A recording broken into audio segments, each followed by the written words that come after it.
Hi, welcome to love talkies. Feel my love episode 105. Varun friend గురించిన details తన వాట్సాప్కి రావడంతో వాటిని చూసి షాక్ అయ్యాడు రుద్ర. ఎదురుగా ఫోటోలో కనిపిస్తున్న ఆ వ్యక్తి తనను అంత మోసం చేశారని అతను ఏమాత్రం ఎక్స్పెక్ట్ చేయలేకపోతున్నాడు. వెంటనే విశిష్టకు కాల్ చేశాడు రుద్ర.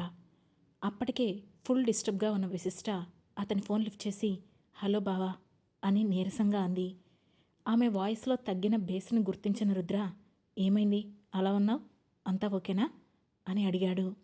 ఆ మాటతో తడబడుతూ "ఆ, అంతా బాగానే ఉంది బావా, నిన్నంతా జర్నీ కదా, ఓపిక లేదు" అని అబద్ధం చెప్పింది విశిష్ట. అంతేనా, నా దగ్గర ఇంకా ఏదైనా దాస్తున్నావా అని అనుమానంగా అడిగాడు. నీ దగ్గర నేనేం దాస్తాను బావా అని అంది విశిష్ట. సరే, రిషిని ఆఫీస్ నుంచి గంటేసావట కదా, ఎందుకు అని అడిగాడు రుద్ర.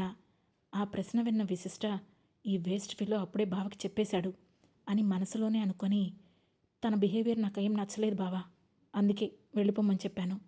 ఒకవేళ నేను చేసిన తప్పైతే నువ్వు వచ్చాక దాని గురించి మాట్లాడుకుందాం అని అంది. ఓకే విశిష్ట, దాని గురించి నువ్వు ఎక్కువగా ఆలోచించకలే, లైట్ అని అన్నాడు రుద్ర. అంటే నీ ఫ్రెండ్ని నీకు చెప్పకుండా పంపించేశాను కదా బావా, నాపై నీకు కోపంగా లేదా అని ఆశ్చర్యంగా అడిగింది విశిష్ట. కోపం ఎందుకు, నువ్వు ఏ పని చేసినా బాగా ఆలోచించే చేస్తావని నాకు తెలుసులే, డోంట్ వరీ కూల్గా అన్నాడు రుద్ర. థ్యాంక్స్ బావా, నన్ను ఇంత నమ్మినందుకు. ఇంతకీ నీ ప్రయత్నాలు ఎంతవరకు వచ్చాయి, ఎప్పుడు అక్కని తీసుకుని ఇండియా వస్తున్నావు అని ఆనందంగా అడిగింది విశిష్ట. ఆల్మోస్ట్ అంతా సెట్ అయినట్లే విషి, త్వరలోనే వచ్చేస్తాను అని చెప్పాడు రుద్ర. ఓకే బావా, ఇక్కడ విషయాల గురించి నువ్వేం టెన్షన్ తీసుకోకు, అన్నీ నేను మేనేజ్ చేస్తానులే, నువ్వు కూల్గా ఉండి అక్కడ పనులు చూసుకో అని చెప్పింది విశిష్ట. ఓకే, టేక్ కేర్, నువ్వు కూడా దేని గురించి ఎక్కువగా థింక్ చేయకు, నువ్వేం చేసినా నా సపోర్ట్ ఉంటుంది అని చెప్పి ఫోన్ పెట్టేసిన రుద్ర. విశిష్ట మాటల్ని బట్టి చూస్తుంటే తను రిషి గురించి ఏదో విషయం తెలుసుకుని ఉంటుంది, అందుకే అంతగా ఫీల్ అవుతుంది. కానీ తను ఆ విషయం గురించి నాకెందుకు చెప్పడం లేదు, ఒకవేళ నేను డిస్టర్బ్ అవుతానని చెప్పడం లేదా, లేదా ఇంకేదైనా కారణం ఉంటుందా అని ఆలోచనలో పడ్డాడు రుద్ర. మరుసటి రోజు రుద్ర చెప్పిన వర్క్ చేయడంలో బిజీ అయిన జాన్ తన అనుచరులను ఇద్దరిని తీసుకుని వరుణ్ ఇంటికి వెళ్ళాడు. ఇంకా వరుణ్ రుద్ర చేతిలో ఉన్నాడని ఎవరికీ తెలియదు కనుక అతని ఇల్లు నార్మల్గానే, ఏ సెక్యూరిటీ లేకుండానే ఉంది. దాంతో ఆ ముగ్గురు ఆ ఇంటికి ఉన్న కీని సింపుల్గా తీసేసి లోపలికి వెళ్ళి ఆ ఇల్లంతా దియా రిపోర్ట్స్ కోసం వెతకడం మొదలుపెట్టారు. ఎంత వెతికినా కానీ ఆ రిపోర్ట్స్ కనిపించలేదు. దాంతో వెంటనే అక్కడి నుంచి రుద్రకి కాల్ చేశాడు జాన్. ఆలోచనలో ఉన్న రుద్ర వెంటనే ఆ ఫోన్ లిఫ్ట్ చేసి చెప్పు జాన్ అని అన్నాడు. బాస్, ఈ ఇల్లు మొత్తం వెతికేశాం, ఎక్కడా దియా బేబీ రిపోర్ట్స్ కనిపించడం లేదు అని వర్రీ అవుతూ చెప్పాడు. ఆ మాటతో ఒక క్షణం ఆలోచించిన రుద్ర, జాన్, రిపోర్ట్స్ ఖచ్చితంగా ఆ ఇంట్లోనే ఉన్నాయి, బట్ వాటిని అందరికీ కనిపించే విధంగా మాత్రం పెట్టడు కదా, సో థింక్ నారోలీ. వాడి ప్లేస్లో నువ్వుంటే ఆ ఇంట్లో ఎక్కడెక్కడ పెట్టడానికి ట్రై చేస్తావో చూడు, ఎలాగైనా సరే ఈరోజు ఆ రిపోర్ట్స్ నాకు కావాలి అని అన్నాడు రుద్ర. ఓకే బాస్ అని కాల్ కట్ చేసిన జాన్ తనకు డౌట్ ఉన్న చిన్న ప్లేస్ను కూడా వదలకుండా ఇల్లంతా తన మనుషులతో గాలించాడు. అయినా అతను ఏమీ కనిపెట్టలేకపోవడంతో వరుణ్ రూమ్లో కూర్చొని చిరాగ్గా, డామిట్, వీడు ఇంత సీక్రెట్గా ఎక్కడ దాచాడో తెలియడం లేదు, ఇప్పుడు బాస్కి నేనేం చెప్పాలి అని అనుకుంటూ చిరాగ్గా కాలితో నేలపై బలంగా కొట్టాడు. దాంతో అక్కడ ఏదో చెక్కపై కొట్టిన సౌండ్ వచ్చింది. ఆ శబ్దం విన్న జాన్ అనుమానంగా కిందకి చూశాడు. అక్కడ ఒక కార్పెట్ ఉండడంతో డౌట్గా కిందకు వంగి ఆ కార్పెట్ను పక్కకు నెట్టాడు. అప్పుడే అక్కడ కనిపించింది ఒక వుడ్ టైల్. నిజానికి ఆ రూమ్ మొత్తం ఒక రకమైన ఫ్లోర్ ఉంటే ఆ ప్లేస్లో మాత్రమే వుడ్ ఫ్లోర్ ఉండడం, దాని మీద కార్పెట్ వేసి ఉండడంతో అతనికి వింతగా అనిపించి వెంటనే అనుమానంగా ఆ వుడ్ టైల్ను కదిలించాడు జాన్. అతను పెద్దగా ఇబ్బంది పడకుండానే ఆ టైల్ ఈజీగానే పైకొచ్చింది. అందులో ఒక చిన్న ఐరన్ బాక్స్ కనిపించడంతో దానిని బయటికి తీశాడు జాన్. ఆ బాక్స్కి లాక్ వేసి ఉండడంతో తన మనిషిని పిలిచి అతని దగ్గరున్న టూల్తో ఆ లాక్ ఓపెన్ చేయించాడు. అందులోనే కనిపించాయి దియా రిపోర్ట్స్ ఉన్న ఫైల్తో పాటు Shweta passport, Diya ID cards అన్నీ. దాంతో సంతోషంగా yes, finally we got it అనుకొని వాటిని తీసుకొని తన మనుషులతో ఆ ఇంటి నుంచి వెంటనే బయటికి వస్తూ రుద్రకు మెసేజ్ చేశాడు జాన్. ఆ మెసేజ్ చూసిన రుద్ర వెంటనే ఆ రిపోర్ట్స్ కలెక్ట్ చేసుకోవడం కోసం జాన్ ఫ్లాట్కి వెళ్ళాడు. రుద్ర వెళ్ళే సమయానికి జాన్ కూడా వచ్చేశాడు. రావడమే తన దగ్గర ఉన్న రిపోర్ట్స్ను రుద్రకు ఇచ్చేశాడు జాన్. వెంటనే ఆ రిపోర్ట్స్ చూసిన రుద్ర వాటిని జాగ్రత్తగా చదివాడు. కానీ ఆ రిపోర్ట్స్లో అక్కడ ఎలాంటి కాంప్లికేషన్ కనిపించలేదు. దాంతో అనుమానంగా ఆ రిపోర్ట్స్ అన్నింటినీ స్కాన్ చేసి ఇండియాలో ఉన్న తన ఫ్యామిలీ డాక్టర్కి ఫార్వర్డ్ చేసిన రుద్ర వెంటనే అతనికి ఫోన్ చేశాడు. అవతలి వైపు డాక్టర్ ఫోన్ లిఫ్ట్ చేయగానే, డాక్టర్, నేను మీకు కొన్ని రిపోర్ట్స్ పంపించాను. వాటిని చెక్ చేసి ఆ బేబీకి ఉన్న ప్రాబ్లం ఏంటో, ఇన్ని రోజులు తనకిచ్చిన ట్రీట్మెంట్ ఏంటో అన్నీ క్లియర్గా చెప్తారా అని అడిగాడు రుద్ర. ఓకే మిస్టర్ రుద్ర, తప్పకుండా నేను అవన్నీ స్టడీ చేసి మళ్ళీ మీకు కాల్ చేస్తాను అని అన్నాడు డాక్టర్. ఓకే డాక్టర్, త్వరగా చెప్పండి, నేను మీ కాల్ కోసం ఈగర్గా వెయిట్ చేస్తూ ఉంటాను అని అన్నాడు రుద్ర. ఆ డాక్టర్ ఓకే అని చెప్పడంతో ఫోన్ పెట్టేసిన రుద్ర ఎదురుగా ఉన్న జాన్ వైపు చూసి, సహస్రకి దియాకి సంబంధించిన పాస్పోర్ట్, వీసా లాంటివి ఏమైనా కలెక్ట్ చేశావా అని అడిగాడు. ఎస్ సార్, అవి కూడా దొరికాయి. సహస్ర గారికి ప్యారిస్ సిటిజన్షిప్ మాత్రమే ఉంది. తనకి పాస్పోర్ట్, వీసా లేదు. ఇండియా నుంచి వచ్చేటప్పుడు శ్వేత అనే పేరు మీద మాత్రమే పాస్పోర్ట్, వీసా ఉన్నాయి అంటూ వాటిని రుద్రకు చూపించాడు జాన్. వాటిని చెక్ చేసిన రుద్ర, సరే, ఇదే పేరు మీద సహస్రకి టికెట్ బుక్ చేయి అండ్ దియాని తన డాటర్గా విజిటర్స్ వీసాకి అప్లై చేసి వెంటనే వీసా వచ్చేటట్లు చూడు. విజిటర్స్ వీసా మీద ప్రస్తుతం ఇండియా తీసుకువెళ్దాం. అందరికీ కలిపి రేపు ఈవినింగ్ ఫ్లైట్కి టికెట్స్ బుక్ చేసేయి అని చెప్పాడు రుద్ర. ఓకే బాస్ అన్నాడు జాన్. అతను ఆ పనిలో ఉండగా డాక్టర్ నుంచి ఎప్పుడెప్పుడు కాల్ వస్తుందా అని కాలు కాలిన పిల్లిలా అటూ ఇటూ తిరుగుతూ ఎదురు చూస్తూనే ఉన్నాడు రుద్ర. సరిగ్గా అరగంటలో దియా గురించి ఏం వినాల్సి వస్తుందో అని అతని టెన్షన్ని ఇంకాస్త పెంచుతూ డాక్టర్ నుంచి ఫోన్ వచ్చింది. వెంటనే ఆ ఫోన్ లిఫ్ట్ చేసిన Rudra, hello doctor, baby problem ఏంటి అని కంగారుగా అడిగాడు. సి రుద్ర, లిటరల్లీ ఈ రిపోర్ట్స్ ప్రకారం బేబీకి అసలు ఏ ప్రాబ్లం లేదు. షీఈ్ అబ్సల్యూట్లీ హెల్దీ అని చెప్పాడు. ఆ మాట విన్న రుద్ర ఆశ్చర్యపోతూ, వాట్, బేబీకి ప్రాబ్లం ఏం లేదా అని అడిగాడు. లేదు మిస్టర్ రుద్ర, ఈ రిపోర్ట్స్ ప్రకారం తనకి ఎవ్రీ మంత్ స్ట్రెంగ్త్ కోసం మాత్రమే విటమిన్ ఇంజెక్షన్స్ ఇస్తున్నారు. No more medication is not there అని చెప్పాడు డాక్టర్. ఆ మాట వింటూనే ఆనందంతో, మీరు చెప్పేది కన్ఫామ్ కదా డాక్టర్ అని మళ్ళీ అడిగాడు రుద్ర. కన్ఫామ్గా చెబుతున్నాను, ఈ రిపోర్ట్స్ ప్రకారం అయితే ఆ బేబీకి ఏ ప్రాబ్లం లేదు. కావాలంటే మీరు వేరే ఏ డాక్టర్ దగ్గరైనా చెక్ చేయించండి, నో ఇష్యూస్ అని చెప్పాడు డాక్టర్. నో డాక్టర్, నేను రేపు ఈవినింగ్ బేబీని తీసుకొని ఇండియా వస్తున్నాను.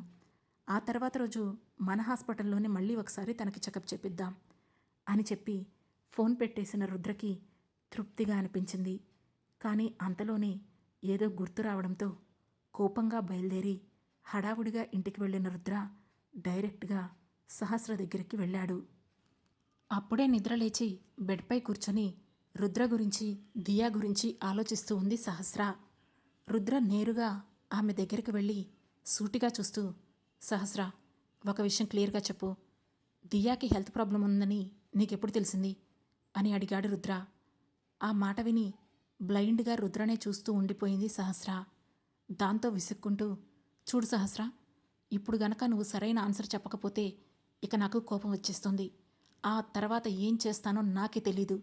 అసలేం జరిగిందో చెబితేనే కదా నేను నిన్నైనా నా కూతురునైనా కాపాడుకునేది. సరే, నీ గురించి వదిలేయమంటావా, అది నీ ఇష్టం. కానీ నా కూతుర్ని సేవ్ చేసుకోవాల్సిన బాధ్యత నాపై ఉంది. సో జరిగిన విషయం ఏంటో క్లియర్గా చెప్పు అని చాలా సీరియస్గా అడిగాడు రుద్ర. అతను చెప్పేది కూడా నిజమే కావడంతో అప్పటి వరకు మోస్తున్న భారాన్ని ఇక మొయ్యలేక రుద్రకి నిజం చెప్పాలని ఫిక్స్ అయింది సహస్ర. దాంతో ఆమె నెమ్మదిగా స్టార్ట్ చేస్తూ, 4 ఏళ్ల క్రితం నన్ను కిడ్నాప్ చేసిన వాళ్ళు నాకు అబార్షన్ అవ్వడానికి ఇంజెక్షన్ ఇచ్చారు. వాళ్ళు ఇంజెక్షన్ ఇచ్చిన కొన్ని గంటలకే నాకు బ్లీడింగ్ స్టార్ట్ అయింది. ఆల్మోస్ట్ ఇక బేబీ చనిపోయిందని అనుకున్నాను. ఆ తర్వాత వాళ్ళు నన్ను అక్కడి నుంచి షిఫ్ట్ చేసి కొన్ని రోజుల పాటు ఎక్కడెక్కడికో తిప్పుతూనే ఉన్నారు. అసలు నేను ఎక్కడున్నానో కూడా నాకే తెలియకుండా పోయింది. ఇన్ఫ్యాక్ట్ నన్ను ఏ పూటకి ఆ పూట నన్ను చంపేస్తామని బెదిరిస్తూనే ఉన్నారు వాళ్ళు. ఓ రోజు పాయిజన్ ఇంజెక్షన్ కూడా ఇవ్వబోయారు అని చెప్పి ఆగిపోయింది సహస్ర. ఆమె ఏం చెబుతుందా అని ఆతృతగా చూస్తున్నాడు రుద్ర. అప్పుడు సహస్ర మళ్ళీ నెమ్మదిగా, కానీ ఏమైందో తెలీదు, ఇంజెక్షన్ ఇవ్వకుండానే ఆగిపోయారు. ఆ తర్వాత సడన్గా ఒకరోజు, ఇక నుండి నీ పేరు శ్వేత అని, నువ్వు అలాగే ఉండాలని, అలా అయితేనే నువ్వు బ్రతికుంటావని బెదిరించి శ్వేత అనే పేరు మీద వీసా పాస్పోర్ట్ రెడీ చేసి నన్ను ప్యారిస్ తీసుకొచ్చారు. ఇక్కడికి రాగానే వరుణ్ నన్ను పికప్ చేసుకున్నాడు. ఆ తర్వాత ఆ కిడ్నాపర్స్ ఎవరూ నాతో మాట్లాడలేదు.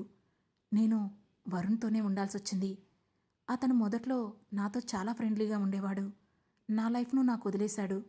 అతను అలా ఉండబట్టే నేను అతనితో ఇన్ని రోజులు ఉండగలుగుతున్నాను అని అంది సహస్ర. మరి నీకు అక్కడే ఉన్నప్పుడు అబార్షన్ అయితే దియా అని అర్థం కానట్లుగా అడుగుతూ ఆపేశాడు రుద్ర.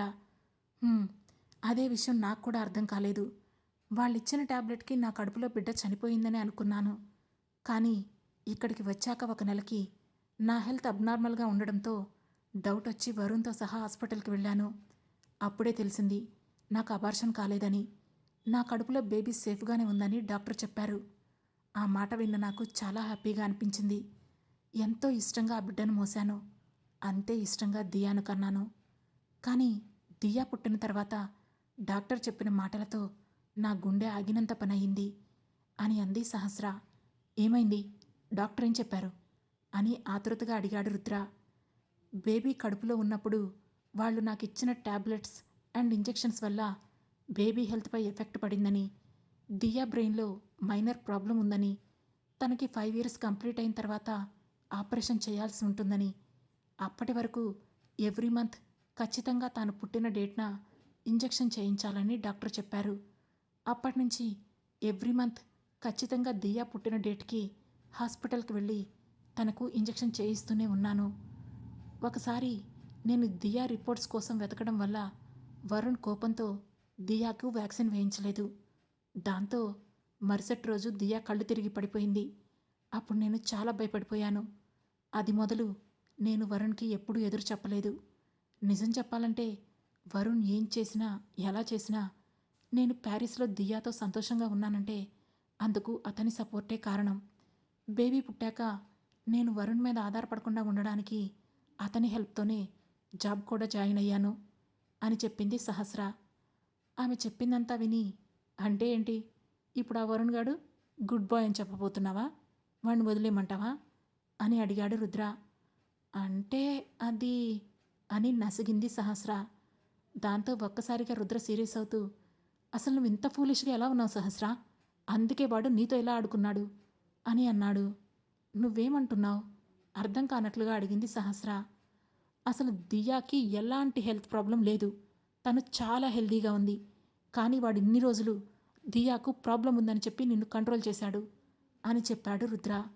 నో, అతను అబద్ధం చెప్పుంటే మరి ఆ రోజు దియా కళ్ళు తిరిగి ఎందుకు పడిపోతుంది అని అయోమయంగా అడిగింది సహస్ర. ఆ మాటకు ఆమెను విచిత్రంగా చూస్తూ అంతలోనే వెటకారంగా నవ్వి, ఈ రోజుల్లో చిన్న పిల్లలని స్పృహ తప్పేలా చేయడం కూడా ఒక పెద్ద పనా సహస్ర? వాడు నిన్ను భయపెట్టడానికి ఆ రోజు దియాకు ఏదైనా తినిపించి స్పృహ తప్పేలా చేసుండొచ్చు. ఆ తర్వాత అదే డాక్టర్తో మళ్ళీ అబద్ధం చెప్పించుండొచ్చు. సింపుల్ కన్క్లూజన్కి వస్తూ అన్నాడు రుద్ర. కానీ ఇదంతా ఎందుకు చేశాడు? దియాకు హెల్త్ ప్రాబ్లం ఉందని చెప్పి నన్ను భయపెట్టాల్సిన అవసరమేముంది అని అడిగింది సహస్ర. ఇంకా నీకు అర్థం కాలేదా? వాడిదంతా నీకోసమే చేశాడు. వాడికి నువ్వు కావాలి. దియాకి ప్రాబ్లం ఉంటే ఆటోమేటిక్గా నువ్వు వాడి మాట వింటావు. ఏదో ఒక వీక్ మూమెంట్లో వాడికి దగ్గరవుతావు.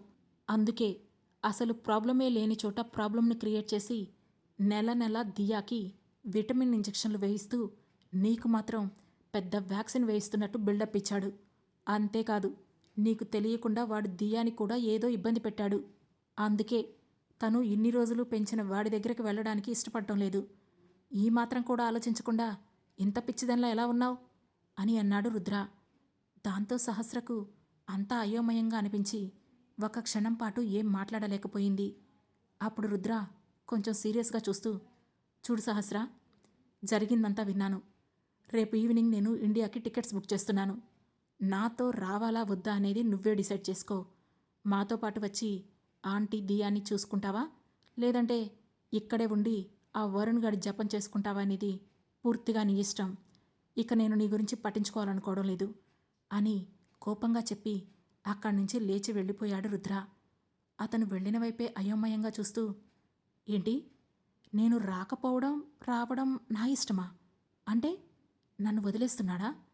ఇన్ని రోజులు ప్రేమించానని చెప్పి వెంటపడ్డాడు, ఇప్పుడు నేను ఇతనికి అక్కర్లేదా అని అనుకుంది సహస్ర. మరోవైపు అక్కడి నుంచి వెళ్ళిన రుద్ర నేరుగా వరుణ్ రూంలోకి వెళ్ళాడు. ముందు రోజు రుద్ర కొట్టి వెళ్ళిపోయినప్పుడు ఎలా అయితే పడిపోయి ఉన్నాడో ఇప్పుడు కూడా అలాగే పడిపోయి ఉన్నాడు వరుణ్. దాంతో పక్కనే ఉన్న బాటిల్లోని నీళ్లు తీసుకొని అతని ముఖం మీద గట్టిగా కొట్టాడు రుద్ర. ఆ నీళ్లకు ఉలిక్కిపడి లేచాడు వరుణ్. అప్పటికే అతని గొంతు ఎండిపోయింది. ఒకరోజు కూడా గడిచిపోవడంతో ఆకలిగా కూడా అనిపిస్తుంది. దాంతో ముఖం మీద పడ్డ నీళ్లను నాలుకతో తడుపుకుంటూ, వాటర్ వాటర్ ప్లీజ్ అని అడిగాడు వరుణ్. దాంతో పక్కనే ఉన్న వాటర్ బాటిల్ను అతనికి ఇచ్చాడు రుద్ర.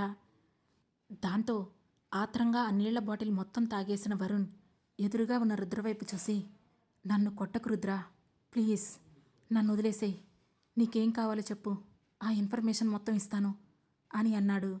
గుడ్, త్వరగానే దారికొచ్చావు. సరే చెప్పు, అసలు దియాకు ఏ హెల్త్ ప్రాబ్లం లేకపోయినా సరే బ్రెయిన్లో ఏదో ప్రాబ్లం ఉందని ఎందుకు క్రియేట్ చేశావు అని అడిగాడు రుద్ర. ఆ మాటకు వరుణ్ సైలెంట్గా ఉండడంతో రుద్ర వెంటనే తన పాకెట్లో నుంచి గన్ తీసి చేతిలో పట్టుకొని, ఇప్పటికైనా నిజం చెబుతావా, లేదంటే ఇక్కడే చస్తావా అని అడిగాడు రుద్ర. అప్పటికే తన ధైర్యం కోల్పోయిన వరుణ్ ఆ గన్ చూసి భయపడుతూ, చెప్తాను రుద్ర, నన్నేం చేయకు, నీకు మొత్తం నిజం చెబుతాను అని వణుకుతూ అన్నాడు. గుడ్, చెప్పు అని అడిగాడు రుద్ర. అప్పుడు వరుణ్, 4 ఏళ్ల క్రితం ఒకరోజు నేను సహస్ర ఫోటోను అనుకోకుండా నా ఫ్రెండ్ మొబైల్లో చూశాను. ఒక రూమ్లో బెడ్పై స్పృహ లేకుండా పడుకొని ఉంది. తనను అలా చూసిన మొదటిసారి నేను చాలా ఇష్టపడ్డాను. అప్పుడే నా ఫ్రెండ్ ద్వారా ఆ అమ్మాయిని చంపేస్తున్నారని తెలిసింది. దాంతో వాళ్ళు సహస్రని చంపకుండా ఉండడానికి వాళ్ళకి ఎంత డబ్బు కావాలంటే అంత డబ్బు ఇస్తానని సహస్రని నాకు అప్పగించమని అడిగాను. వాళ్ళు దానికి ఒప్పుకున్నారు అని అన్నాడు వరుణ్. ఓ, ఎంత డబ్బు ఇచ్చావేంటి అని అడిగాడు రుద్ర. నా ఆస్తిలో ఇంచుమించు సగం ప్రాపర్టీ వాళ్ళకిచ్చి సహస్రను వాళ్ళ దగ్గర నుంచి కొనుక్కున్నాను. తన పేరు శ్వేతగా మార్చి ఫేక్ ఐడి ప్రూఫ్తో తనను ప్యారిస్ తీసుకొచ్చాను అని చెప్పాడు వరుణ్. ఏంటి, ప్రెగ్నెంట్గా ఉన్న తనని అంత ఖర్చు పెట్టి కొన్నావా అని వెటకారంగా అడిగాడు రుద్ర. నేను తీసుకొచ్చేటప్పటికి తను ప్రెగ్నెంట్ అని నాకు తెలీదు. ఇక్కడికి వచ్చాకే తను ప్రెగ్నెంట్ అని తెలిసింది. అయినా తనని వదులుకోవడం ఇష్టం లేక ఆ బేబీని అబార్షన్ చేయించాలనుకున్నాను. కానీ అప్పటికే 3 months దాటిపోయాయని, ఇప్పుడు అబార్షన్ చేస్తే సహస్ర ప్రాణాలకే ప్రమాదమని అన్నారు. అందుకే ఇక చేసేదేమీ లేక సహస్రతో పాటు ఆ బేబీని కూడా యాక్సెప్ట్ చేయాలని అనుకున్నాను అని అన్నాడు వరుణ్.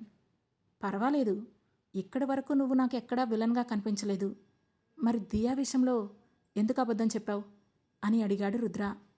ఎందుకంటే సహస్ర కూడా నన్ను నిజంగా యాక్సెప్ట్ చేయాలి. అందుకోసమే తనకి తన బేబీకి నేను సపోర్టుగా ఉన్నట్లు తనని నమ్మించాలి. నార్మల్గా సపోర్టుగా ఉంటే స్ట్రాంగ్గా ఉండదని బేబీకి ఒక ప్రాబ్లం క్రియేట్ చేసి సపోర్టుగా ఉన్నానని నమ్మించేలా చూసుకున్నాను. అక్కడే సహస్రకి నా మీద మంచి ఒపీనియన్ ఏర్పడింది అని చెప్పాడు వరుణ్. వెరీ గుడ్, చాలా మంచి ప్లాన్ వేశావు. మరి నా కూతురు ఎందుకు నిన్నిప్పటికీ కూడా యాక్సెప్ట్ చేయలేకపోతుంది అని అడిగాడు రుద్ర. ఆ మాటతో వరుణ్ కొంచెం నసుగుతూ, అంటే అది నాకు సహస్రకి మధ్య దియా ఉండడం నాకు కొంచెం డిస్టర్బెన్స్గా అనిపించేది. కానీ దియా లేకపోతే సహస్ర నాతో ఉండదు. అందుకే అప్పుడప్పుడు సహస్రకు తెలియకుండా దియాను మా ఇద్దరి మధ్యకు రావద్దని నేను కాస్త గట్టిగా తిట్టేవాణ్ణి. దాని కారణంగానే నాకు దియాకి మధ్య కొంచెం కమ్యూనికేషన్ గ్యాప్ ఉంది. అంతే తప్ప మిగతా చాలా విషయాల్లో నేను దియాని బాగానే చూసుకున్నాను అని చెప్పాడు వరుణ్. ఓ సరే, అంతా బాగానే ఉందిలే. ఇప్పుడు చెప్పు, ఇదంతా చేయించడానికి వెనుక నీ వెనుకుందెవరో చెప్పు. నువ్వు ఎవరి దగ్గర నుంచి సహస్రాన్ని కొనుక్కున్నావు అని అడిగాడు రుద్ర. అది నిజంగా నాకు తెలీదు. నా ఫ్రెండ్ ద్వారా ఆ వ్యక్తి పరిచయం అయ్యారు. డైరెక్ట్‌గా నేనెప్పుడూ వాళ్ళని కలవలేదు. అప్పుడప్పుడు కాల్‌లో మాత్రమే మాట్లాడుతూ ఉంటాను అని చెప్పాడు వరుణ్. సరే అయితే ఇప్పుడు వాళ్ళకి ఫోన్ చెయ్యి అని అడిగాడు రుద్ర. ఇక్కడ ఫోన్ వర్క్ అవడం లేదు అంటూనే తన మొబైల్ తీశాడు వరుణ్. ఈరోజు వర్క్ అవుతుందిలే చెయ్యి అని అన్నాడు రుద్ర. ఆ మాటతో భయపడుతూనే ఫోన్ ఓపెన్ చేసి తాను ఎప్పుడూ కాల్ చేసే ఆ పర్సన్కి కాల్ చేశాడు వరుణ్. అవతల వైపు ఆ వ్యక్తి ఫోన్ లిఫ్ట్ చేయగానే హలో అన్నాడు. ఎక్కడ చచ్చావురా? నిన్నటి నుంచి ఒక కాల్ లేదు ఏం లేదు. ఆ రుద్ర సహస్రని పాపని నీకు అప్పగించాడా లేదా అని ఒక స్ట్రాంగ్ వాయిస్ వినిపించింది. ఆ వాయిస్ విన్న రుద్ర షాక్తో అలాగే బిగుసుకుపోయాడు. వరుణ్తో మాట్లాడిన ఆ వాయిస్ ఎవరిది? అది విన్న రుద్ర ఎందుకు షాక్ అయ్యాడు? రిషి గురించి రుద్ర ఏం తెలుసుకున్నాడు?